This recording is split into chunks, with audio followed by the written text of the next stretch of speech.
सिंधुदुर्ग जिल्ह्यासह इतर जिल्ह्यातील ताज्या घडामोडी पाहण्यासाठी सिंधुदुर्ग 24 तासला सबस्क्राइब करा आणि बेल आयकॉनवर क्लिक करा। सिंधुदुर्ग 24 तास सदैव तुमच्या सोबत। पुढील बातमी पाहणार आहोत विस्तारात। कुडाळ तालुक्यातील ऐतिहासिक आणि निसर्ग संपन्न अशा पाड गावातील तलावाच्या सुशोभीकरणाचे काम सुरू होताच आता हे काम वादाच्या भोवऱ्यात अडकण्याची शक्यता निर्माण झाली आहे। आमदार निलेश राणे यांनी या कामासाठी 5 कोटी रुपयांचा निधी मंजूर केला असून 13 मे रोजी याचे भूमिपूजन झाले होते। मात्र काम सुरू होताच पर्यावरण प्रेमी आणि स्थानिक ग्रामस्थ आमने सामने आले आहेत। काल एक बातमी आली त्या संदर्भात माझं आता या ठिकाणी बोलणं आहे की पाट तलाव सुशोभीकरण हे काम प्रादेशिक विकास पर्यटन याच्यातून मंजूर आहे आणि त्या कामाला एवढं या ठिकाणी महत्व आहे कारण पाट तलावाचा जो भाग आहे तो पाट तलावाचं जे पाणी आहे ते 3 गावांना या ठिकाणी दिलं जातं। त्याच्यात कोचरा, म्हापण आणि पाट आणि अशा 3 गावांना ह्या शेतीसाठी या तलावाचा पाण्याचा वापर होतो। पारंपरिक पद्धतीने अशी पद्धत आहे की कोचरा गाव या ठिकाणी बंधारा या ठिकाणी जुन्या पद्धतीने जो बंधारा बांधत होता तो त्या ठिकाणी बंधारा बांधतो। म्हापण गावातून माती दिली जाते आणि पाट गावातून या ठिकाणी कवळकाठी म्हणजे आपण इथे कवळा टाळ बांधून तिची बंधाऱ्यावरती घातले जातात आणि ते बंधाऱ्यावरचे टाळ तोडून बांधले जायचे। 20 वर्षापूर्वी ग्रामपंचायतीने या ठिकाणी आतमध्ये पक्का बंधारा घालून गेटवॉल लावून त्या ठिकाणी हा बंधाऱ्यापासून सुरक्षा म्हणजे झाडं तोडायला नको यासाठी या ठिकाणी पक्का बंधारा घातला आणि आज तो बंधारा खराब झालेला आहे आणि पाणी त्यामुळे लिकेज झाल्यामुळे पर्यटनच्या कामातून तो बंधारा प्रामुख्याने घेऊन जेणेकरून या ठिकाणी पाणी साठण्यासाठी ऑटोमॅटिक सिस्टीम मध्ये म्हणजे पर्यावरणाची कुठच्या प्रकारची हानी होणार नाही किंवा माती जाऊन या ठिकाणी घास साठला जाणार नाही तलावाच्या कोड्यामध्ये ह्याच्यासाठी या बंधाऱ्याचं तेवढंच फार महत्व आहे।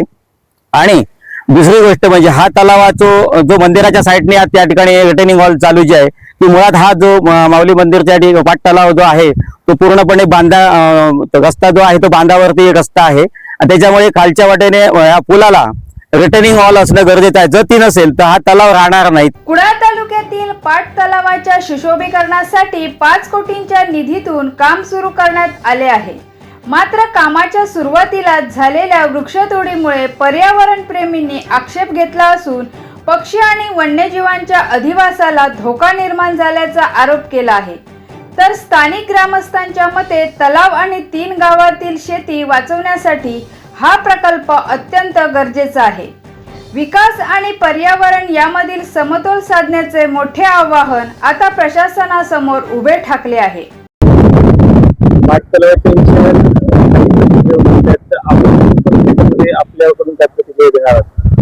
पाट तलावाचं सुशोभीकरण हे व्हायलाच पाहिजे। 3 कोटीचा मंजूर निधी केलाय तो 3 कोटीच्या बदली 10 कोटी करा, काही प्रॉब्लेम नाहीये। पण पर्यावरणाचा विकास करताना तुम्ही पाट तलावाचं महत्वही तेवढं जपा। आज या तलावात तुम्ही मागे जर बघितलं त्या तलावात पूर्वी कमळ होती, आता कमळ दिसत नाही। स्थानिक नेत्यांना कदाचित वाटत असेल ही बदकं आहेत पण ते सगळे मायग्रेटेड पक्षी आहेत। तुम्ही तलावाचं सुशोभीकरणाच्या नावाखाली जी वृक्षतोड केलेली आहे ती बंद करा। तुमचा जो कोणी विकासक आहे त्याचा अभ्यास किती आहे, इकोलॉजिकल लँडस्केपिंगचा अभ्यास आहे का, त्याच्याकडे तेवढी टीम आहे का? त्याच्याकडे जर तेवढी टीम असती तर हे रेक्लेमेशन केलंच नसतं। आणि रेक्लेमेशन करताना काही गोष्टी तुम्ही म्हणजे स्थानिक लोकांनी पण त्याचा विचार केला पाहिजे। इथे सॉफ्ट स्केल कासव आहेत जे शेड्यूल 1 मध्ये येतं, त्याचं काय होणार आहे? इथे कमळ होतं पूर्वी, कमळ सगळ्या ग्रामस्थांना माहिती आहे कमळ जास्तीत जास्त कमळ होतं, त्याचं काय झालं? ही डेव्हलपमेंट करताना तुम्ही विकास करताना तुम्ही निसर्गाचा ऱ्हास करणार आहात का त्याचा प्रश्न स्थानिकांनी विचारावा, स्थानिकांनी विचार करावा।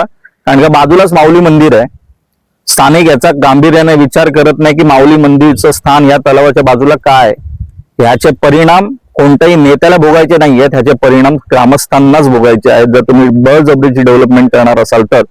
आणि डेव्हलपमेंटच्या नावाखाली जे काही चाललंय त्याच्यात तुम्ही पर्यटन कोणत्या प्रकारचं तुम्हाला एक्सपेक्टेशन्स आहेत? इथे सगळे हुल्लडबाजी करणारे पर्यटक येतात। आज तुम्ही जर मागे बघितलं ना तिथे दारूच्या बाटल्या खाऊन दारूच्या पार्ट्या केल्या जातात, त्याच्यावर कोणी स्थानिक नेते बोलतायत का? तर कोणी बोलत नाहीये।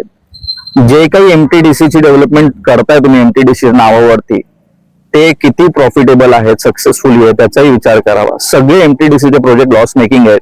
तुम्ही पर्यटनच आकर्षित करत नाहीयेत आणि पर्यटनाच्या नावाखाली तुम्ही डेव्हलपमेंट करतात हे चुकीचं आहे। आणि याची कायदेशीर गोष्टी चालू आहेत, कायदेशीर घडामोडी होतील आणि जे काही कायद्याच्या दृष्टीने असेल तर पुढची पावलं उचलली जातील. आपलं नाव? माझं नाव मंदार गावडे. आता हा प्रश्न परत पडेल की मी पर्यावरण प्रेमी आहे का? तर बघा, हा नेहमी टॅग लावला जातो की पर्यावरण प्रेमी हा विकासाला विरोध करतो. स्थानिक मुलांना डावललं जातं, स्थानिक मुलांना ओरडलं जातं की तुम्ही विकास रोखताय. विकास रोखण्याचा प्रश्न नाही. 3 कोटीवर कशाला तुम्ही राहता? 6 कोटी घ्या, 10 कोटी घ्या ना, पण त्या पद्धतीची डेव्हलपमेंट आणा. निसर्गाचा ऱ्हास करून आणू नका. फक्त पैसे मिळत आहेत आणि पैसे मिळण्यासाठी तुमचा फेवर मधला कॉन्ट्रॅक्टर असेल तर त्यालाही काम देऊ नका. जे योग्य लायकीचा माणूस असेल, म्हणजे इकोलॉजिकल लँडस्केपिंगचा अनुभव ज्याला असेल त्याला तुम्ही कामं द्या. ह्या कॉन्ट्रॅक्टरला मला नाही वाटत इकोलॉजिकल लँडस्केपिंगचा अनुभव आहे, नाही तर त्यांनी हे रेक्लेमेशन केलंच नसतं. त्याच्यात कित्येक कासवा देवाराखाली गेली आहेत, ह्याची आता त्याला उत्तर द्यावीच लागणार आहेत. ह्याच्या विरुद्ध कायदेशीर कारवाई चालू आहे. त्याची प्रत ग्रामपंचायतीला लवकरच मिळेल. सिंधुदुर्ग जिल्ह्यासह इतर जिल्ह्यातील ताज्या घडामोडी पाहण्यासाठी सिंधुदुर्ग 24 तासला सबस्क्राईब करा आणि बेल आयकॉनवर क्लिक करा. सिंधुदुर्ग 24 तास सदैव तुमच्या सोबत.